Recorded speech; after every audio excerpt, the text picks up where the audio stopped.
Ladies and gentlemen, do you believe that Jake Sullivan or James Comey or anyone involved with setting up and framing Trump didn't know that the Steele dossier was purchased by the Clinton campaign or the DNC? Do you think that's even possible? Do you think that the director of the Federal Bureau of Investigation didn't know that a compilation of gossip and baseless claims was purchased by Trump's direct political rival through an intermediary, through the use of a law firm and specific attorneys to serve as intermediaries or middlemen? So Madam Secretary didn't pay Christopher Steele directly. She didn't have any contact with Danchenko, the subsource that was indicted. Okay? What they did was what they usually do. They're always removed from Bruce and Nellie or Christopher Steele, Glenn Simpson, Peter Strzok, Andrew McCabe. So the DNC, the Democratic Party, never told James Comey to try to say, well, Clinton didn't intentionally use servers with top secret intelligence. Nobody told Comey to do that. So when people say, oh, that's a conspiratorial type of thing. No. Nobody is saying to Peter Strzok or to this Christopher Steele, hey, do this to undermine Trump. It just so happens that you have about 40 plus people and corporations working to undermine an incoming candidate. It's not rocket science. People are motivated either by money, by ideological objectives, by obvious contempt and disdain for Trump's personality, which we saw in Peter Strzok's text messages to Lisa Page. So you don't have to have this sprawling plot or this diabolical, nefarious, organized attempt. You have a whole bunch of people doing different things all at once. It's not that difficult.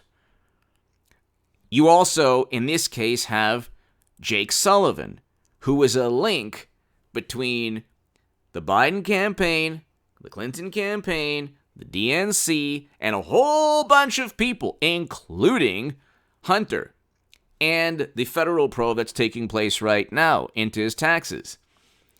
He made a great deal of money, Hunter, in China and also in a country that's battling for its existence right now in Europe.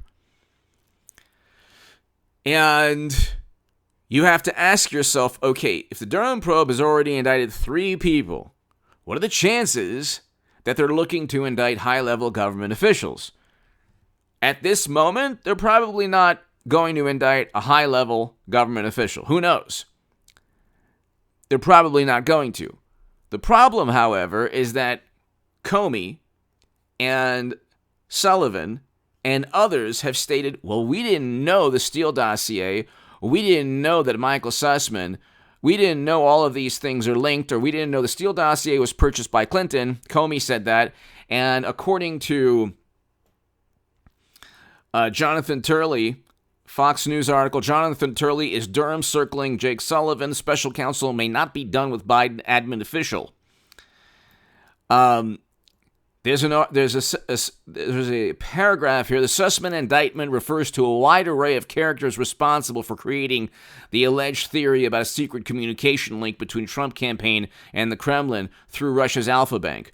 The unsupported claim was allegedly orchestrated in part by Sussman, who was then a partner at the law firm Perkins Coie. Another partner at the time, Mark Elias, was the general counsel for the Clinton campaign and played a significant role in pushing the infamous Steele dossier. Then it goes on to talk about how Sullivan states that he didn't know. So, denying knowledge, okay, in the event, Sullivan potentially could be in the unenviable position of having to argue that he was not perjurous, just clueless in denying knowledge of key facts to Congress. Sullivan also insisted he did not know that the Alpha Bank scandal was the work of a Clinton lawyer and people associated with the Trump campaign. I'll put this link below. Hit subscribe to this channel right now. People, if you've lasted this long, hit subscribe. The best thing you could do for this channel or my work is word of mouth. My Patreon is below. To my new Patreons, thank you. In this day and age where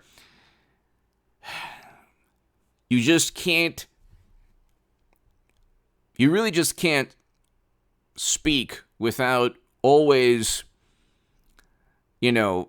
being cognizant that this could be the last thing you ever say on, a major platform. If you want to support my work and ensure that you always, enjoy my thought process, my Patreon is below. But also, ladies and gentlemen, word of mouth. So to my new Patreons, thank you. But if you want to support this channel, let's get to 200,000 subscribers. We'll get to 200,000 subs. I'll have a epic live stream, like a 2-3 hour live stream. But hit subscribe to the Stock Market Crash channel below in the pinned comment.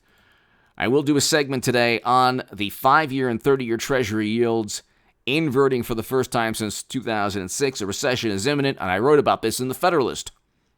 So hit subscribe to this channel. Read my Federalist article below in the pinned comment. You can go to H.A. Goodman to read my writing in The Hill, the Huffington Post Salon, the Jerusalem Post, the Federalist, other publications.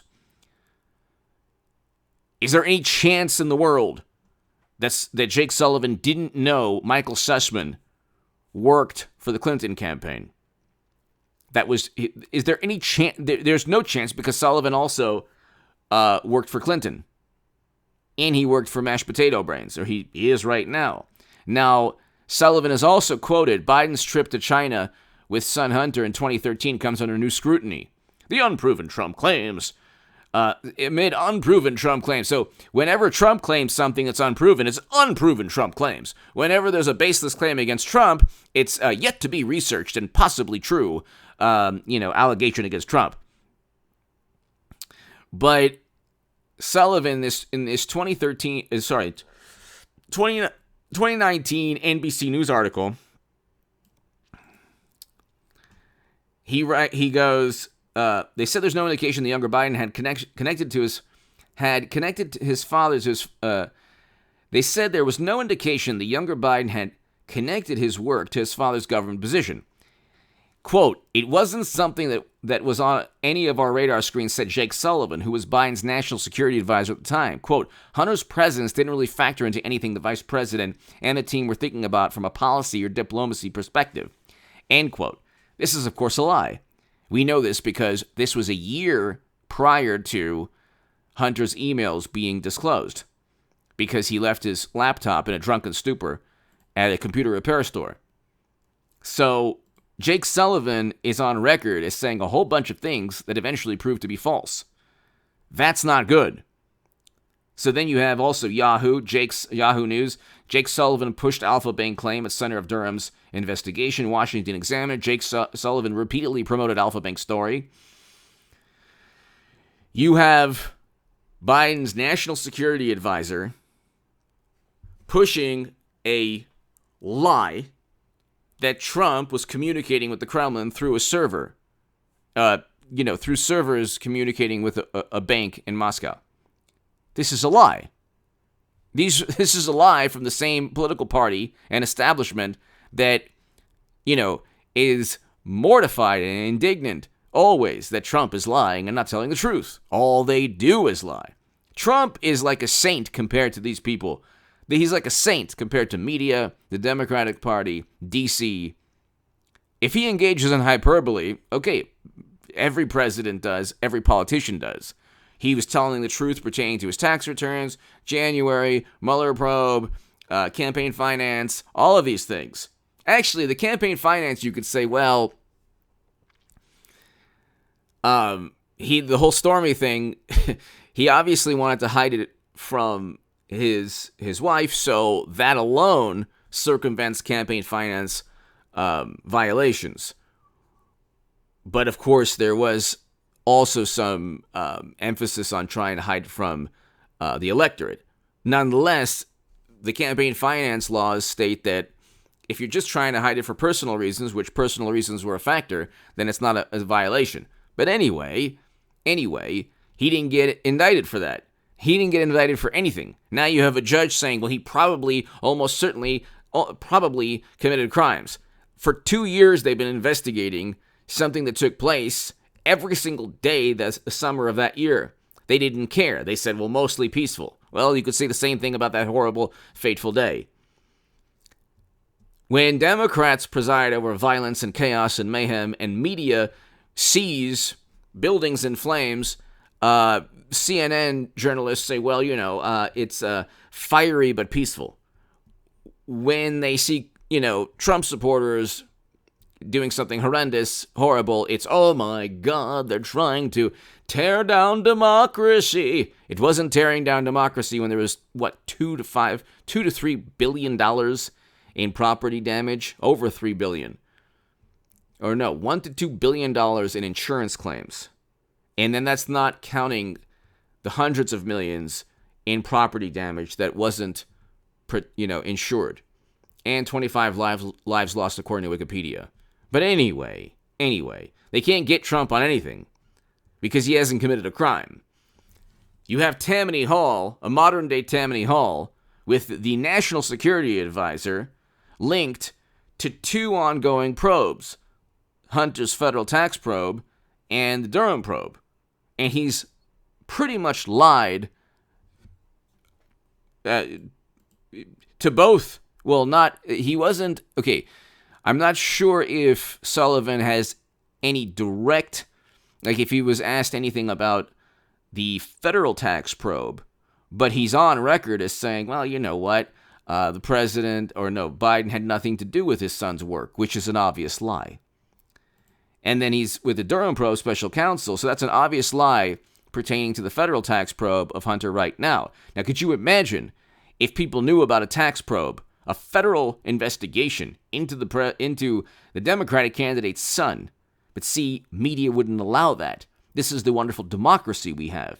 When the Washington Post says, well, there are changing norms, that's why you have this kind of cancel type of culture. Well, the norms. If you break certain rules and guidelines within society, obviously you'll pay a consequence. The problem, however, is that not everybody pays the same consequence. If you are a left-leaning pundit on MSNBC, you can actually break norms and traditions, and that's no problem. You'll be forgiven if you apologize, but you won't be forgiven if you apologize if you're a conservative or a Trump supporter. So these aren't really cultural or societal norms. These are, unspoken rules and guidelines, or I should say sensibilities that govern speech and behavior. And if you break protocol or societal norms, if you're a conservative or a Trump supporter, your apology will never be accepted, and you will experience the full wrath and consequence that society or social media or, the world has to offer. If, on the other hand, you're a Democrat and you're Biden and you say you're not who you are if you don't vote for him or anything like that, well, you haven't broken those norms because, you know what? It's all about politics. It's not about... You can't talk about societal norms if these societal norms aren't equally... if the punishment or the consequences for breaking these societal norms aren't meted out equally. Anyway, give me your thoughts below. The interesting thing is they can lie and cheat and steal and fabricate myths and hoax when it comes to Trump, but they can't... But even true stories about them get silenced, and people aren't allowed to talk about these stories. Hit subscribe to this channel. Jake Sullivan is a key individual in numerous scandals because the man knows almost certainly everything there is to know about every investigation going on into Democrats. Give me your thoughts below. Hit subscribe right now. I'll be back in about